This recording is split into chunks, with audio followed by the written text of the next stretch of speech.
Es atpajautāšu viņu jautājumu. Davai. Tagad ir tas jautājums, ko es gribēju, ko es sākumā teicu. Vai es paskatoties uz sevi, prasu Dievam tādu gudrību, kā tikko es nolasīju?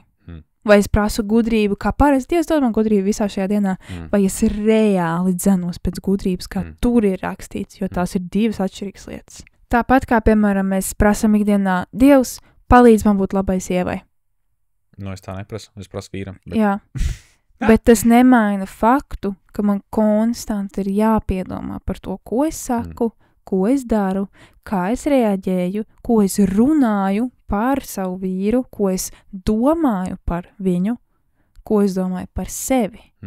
Un vienkārši tikai tāpēc, ka es lūdzu vienu lietu, Dievs palīdz man būt labai sievai. Tu man gudrību. Tas viss ātrāk. Un es turpinu ignorēt visu pēc tam, kā es tieku vadīta, tad tam nav jēga. Man ir konstanti jādzenās pēc tā. Un man ir bijušas bieži vien izvēles, kur es varētu būt slikta sieva savam vīram, bet ir momenti, kur es vienkārši izvēlos paklusēt, neko neatbildēt, tāpēc, ka es zinu, ka tas, ko es teikšu, tā nav dzīvība. Es domāju, ka tev ir tik lojas vīrs. Vienkārši es apzinos to, ka manī vēl ir šī te miesīgā tā, kad es ātri aizsuļos, es esmu dusmīga vai kaut ko tam līdzīgi. Bet vai es izvēlos to piesist pie krusta katru dienu? Tas ir cits jautājums.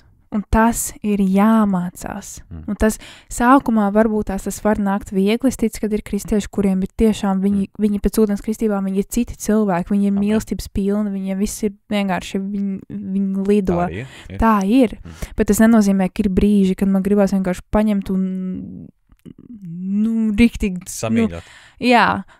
Un tajā brīdī, ko es daru tad, vai man ir tā savaldība, vai man ir miers tajā brīdī, ka es vienkārši saprotu, ka ok, man uznācās emocijas, bet man viņas nav jāizlaiž, man viņas nav jāpatur sevi. Es vienkārši to atdodu Dievam, Dievs, tu redzi, ka es tikko sadusmojos, kāpēc es sadusmojos, es to izrunāju ar Dievu, es to atdodu viņam, es atvainojos, ka es savās emocijās biju kaut ko pateikusi, bet es gribu būt laba sieva. Tu esi labs, jā. Paldies. Bet es nemāju faktu, ka ir brīži, kad es neesmu tāda. Man ir jāturpina mācīties par tādu būt. Tāpat tas būtu par māmu un vispārējo labi. Es par bērniem nerunāšu, tāpēc, ka man nav nekāda saprašana, kā tas būtu par māmu. Jā, vai ne? 2 kaķi un 1 suns. 1 vīrs. Jā. 24. Bet, katrā ziņā, tā viss ir ikdienišķā izvēle, ko mēs darām. Tas viss Dievs darbojās ar mums, viņš dara lietas mūsu sirdīs, bet tāpēc, ka viņš dara konkrētas lietas, tas nenozīmē, ka mēs nevaram pretoties tam, ko viņš dara mūsu dzīvēs. Mēs varam pretoties, bet nevajag pretoties, vajag viņam ļaut, viņš bieži vien uzrāda manī ļoti daudz niķus, viņš uzrāda manī ļoti sliktas un nesmukas lietas, kas manī vēl ir, par kurām man ir kauns, bet viņš jau to visu laiku redz. Es to neredzēju, bet man to vajadzēja ieraudzīt, lai es varētu arī to dot viņam.